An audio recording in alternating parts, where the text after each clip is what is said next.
My name is Kelly. I've been married to my husband for 5 years. Our story goes back to our college days. We were in the same club and that's where we hit it off. I tried all sorts of approaches to get him to confess his feelings for me. But when he didn't pop the question, I ran out of patience and took the plunge myself. That's how our relationship began. Every place we went to for dates was just so much fun, and I always thought I wanted to be with him forever. After graduation, I joined a web design company. Because I was working late almost every day, the number of times I could see my husband gradually decreased. Feeling the strain of seeing each other less often, Daniel suggested we move in together. Indeed, that way we could see each other every day. And then he continued, "Of course, I'm suggesting moving in together with marriage in mind." I was so happy, I cried. Maybe I was crying because I've been too busy lately and felt emotionally drained. Living together was a breath of fresh air. On weekdays, since we came home at different times, we barely had time to talk. But on weekends, we'd relax at home, chat, and eat together, just the two of us. It may not sound like much, but all those moments meant the world to me. 2 years into our living together, I started thinking it might be time to tie the knot. Since I was the one who initiated our relationship, I hoped Daniel would be the one to propose. Then one day, he said he had something to tell me and handed me a ring. "I want to marry you." "This time you took the initiative, Daniel." Of course, it's a yes. We decided to get married. We agreed to visit each other's parents, starting with Daniel's family first. Actually, I had visited Daniel's home once before. My in-laws are really nice people, so honestly, I wasn't too nervous. It's been a while since we've been to Daniel's family home, about 3 years, huh? Has it been that long already? Feels like it was just yesterday.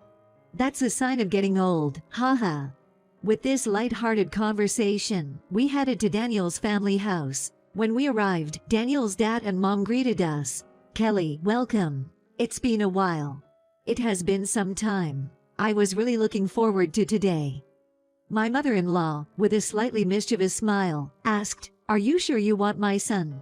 No regrets?" "Mom, cut it out," Daniel said in a fluster. "By the way, where's Camilla?" Daniel asked. Camilla is Daniel's sister. I didn't get to meet her the last time I was here, so this would be our first meeting. Camilla's still sleeping. I'll go wake her up. It was already past noon. I was a bit surprised she was sleeping that late. From upstairs, we could hear my mother-in-law's voice. "Camilla, time to get up, enough is enough. Keep it down. I'm trying to sleep here. You got dumped by your husband because you're like that. That's none of your business. Don't stick your nose where it doesn't belong." I was taken aback by their fierce exchange. Daniel's dad apologized with a look of regret. "Kelly, I'm sorry about our daughter. Does Camilla's job require her to work the night shift? It's embarrassing, but she's not working at the moment. Plus, she just got divorced. It's the second time, actually." "I see." Daniel's mom came downstairs from the second floor. "Camilla won't wake up, it's no use." My mother-in-law looked clearly frustrated. "There's no need to force her. We can always drop by another time." I said this with a smile, but I was feeling quite miffed on the inside. I wondered about the appropriateness of sleeping when someone comes over to visit. In the end, Camilla didn't come to see me that day. On our way home, I said to my husband, "Isn't it just rude not to meet with someone who has come especially to see you?" Well, Camilla has been through a lot. She's tired from the divorce. Still, she could have made an effort to show her face. Let's not speak ill of Camilla, okay? My husband said this with a tinge of annoyance. "What? Are you upset? Camilla is my dear sister. I just don't want you to speak badly of her." "Okay, I get it. Sorry." "No, it's okay. I'll talk to Camilla about it." "All right." I was honestly surprised to see my husband angry for the first time. At that moment, I simply thought he really cared about his sister. But looking back, I regret not realizing what was really going on. It could have prevented what happened later. Time passed, and the day of the wedding came. It was during the family introductions that I finally met Camilla. She looked a lot like Daniel, with distinct, beautiful features. I thought such a beauty would find someone new in no time, despite the divorce. After the introductions, I had a moment to speak with Camilla. It's so nice to finally meet you. Yay, we hadn't met, had we? I was wondering what kind of person my brother had chosen turned out to be no big deal. I was at a loss for words by her unexpected remark. What do you mean by no big deal? Maybe the looks. Why on earth would she say something like that on this special day? Sorry to disappoint you, I managed to say, though my face was tense. After the ceremony, we went to our hotel room. My husband said I looked stunning, but it seems Camilla doesn't think so. I responded coolly. Did Camilla say something to you? She said my looks were no big deal. That's so like her. My husband laughed and said, how can someone laugh when their own wife is being bad-mouthed? I began to feel a creeping sense of discomfort towards Daniel's attitude toward Camilla. One day, after 3 years of marriage, Daniel said, maybe it's about time we buy a house. Yay, renting is just throwing money away. I replied. After looking at various places, we were drawn to a brand new condo and decided to buy a unit there. After we moved and I had finished unpacking, I suggested, hey, why don't we invite your dad and mom over? That's a good idea. I'd like to invite Camilla too. Honestly, I didn't like the idea, but I didn't want to start a fuss, so I agreed, sure, let's do that. That weekend, the 3 of them came to our house. Thank you for inviting us today, said Daniel's father. I'll bring out the dishes one by one, so please sit at the table and wait. I stood in the kitchen and cooked the meal. As I started cooking in the kitchen, Daniel's mother offered to help, saying, let me give you a hand. I wanted her to relax today, so I politely declined. When I had laid out the food on the table, I realized Daniel and Camilla were nowhere to be seen. Then, I noticed Daniel was showing Camilla around the house. Hey, don't show her too much of the house. She wanted to see it. Camilla, having overheard our exchange, chuckled and said, no need to hide, I know it's not messy. I was really annoyed by her every word. However, I held back in front of my in-laws. Both of you, the food's ready, come here. I called them back to the living room. Daniel and Camilla will be here soon. What are those 2 up to? Just having a look around the new house. I said that with a bit of sarcasm. However, they still didn't come, so I went to call them again. To my surprise, they were in my workroom. Hey, you can't go in there. There's a really expensive computer in here. I use that computer for work. Don't touch it, it's very expensive. I wasn't planning to touch it, Camilla said with a sullen look. Why did you let her in here? I asked Daniel firmly. She wanted to see it. She's family, so it's fine. This room is my office. It has confidential documents for clients. Get out, please. Camilla glared at me and left. Back in the living room, we started the meal. Kelly, you're a great cook. This is delicious. Indeed, I'd like to learn from you next time. That would be too much of an honor to teach you, I replied. Our pleasant conversation was shattered by a remark from Camilla. Isn't this a bit too salty? This isn't good for Daniel's health.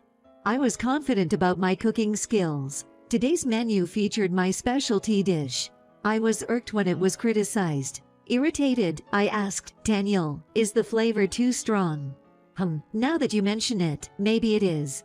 But you've always said it was delicious before, haven't you? Camilla mentioned it, and now that she did, it kind of feels that way.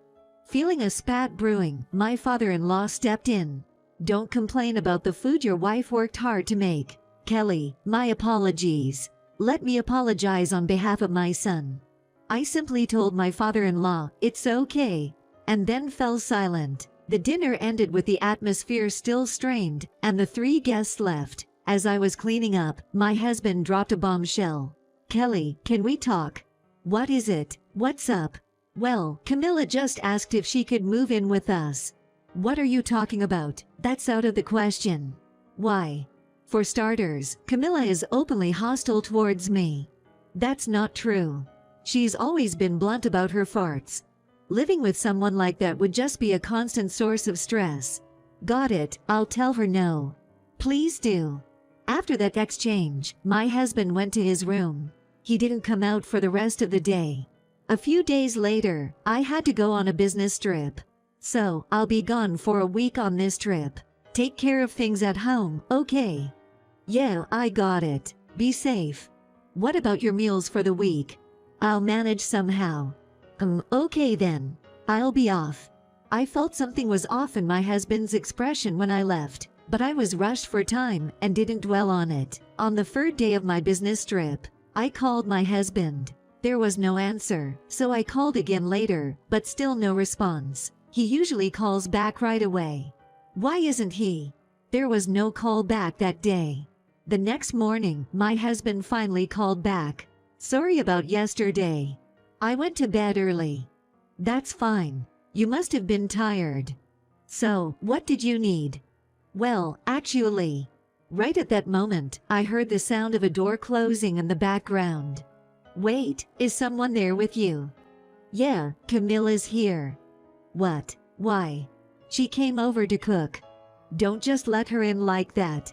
What's the big deal? We're family. Anyway, what did you need? Forget it. I hung up the phone. Just having Camilla in my house right now is driving me up the wall. I spent the rest of my business trip feeling awful.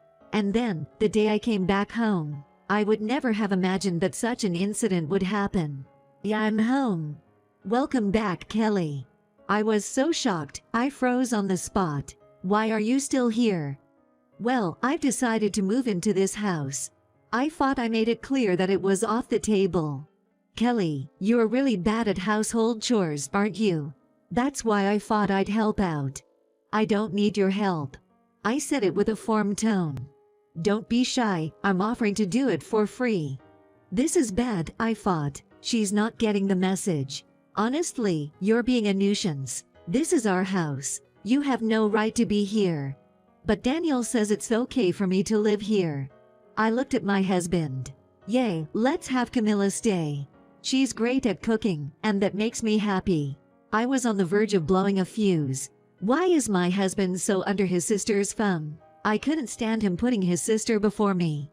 Are you serious? Yay, dead serious. Don't joke with me. I'm at my wit's end. I slammed my bag down onto the floor. Seeing this, Camilla said with a laugh, "Scary LOL. You're throwing a fit like an old hag." That was the last straw. Listen, if you're going to let this woman stay, we're getting a divorce. Daniel and Camilla looked at me, dumbfounded. Come on, don't you think divorce is a bit over the top? Daniel fumbled with his words. I'm not overreacting. It's insane to let your sister move in. Then, with a smirk, Camilla said, "Go ahead, get a divorce. Then I'll get the house." It all clicked for me. She was after the house all along. Why do you think you'd get the house if we divorced? Well, Daniel's been paying for it, right? So it's his. Sorry to burst your bubble, but I bought this condo under my name, so that's not happening. And I continued, because of you, we're going to get divorced, and I will make sure you pay for this. I went into my room to check on something. Just as I thought, Camilla, you stole a necklace from my room last time you visited with your parents, didn't you? I didn't do anything like that. You got proof. No proof from last time. But I've set up a camera to catch you if you tried anything again. What? Gotcha. You're on camera. The camera showed Camilla going through my room while I was away on business. What were you doing in my room? And as I continued to watch, there was Camilla on camera, stealing a tablet from my desk. Where's my tablet? That eyes. Did you already sell it? I have no idea what you're talking about. I looked at my husband and said, "Did you know about this?" No, I swear I had no clue. Camilla, did you steal? I'm so sorry. Please forgive me, Daniel. I said to Camilla firmly, "This is a serious crime. We're going to the police. Just spare me that, please."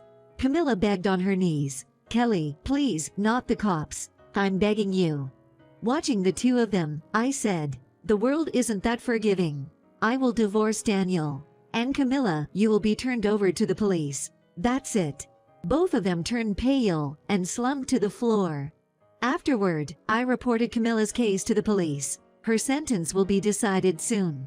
As for us, my husband and I have settled on a divorce. Daniel has asked me repeatedly for forgiveness, but I haven't given in. The thought of never having to see that sister again truly makes me happy. I'm glad I got a divorce. Now, I'm looking forward to enjoying my life to the fullest.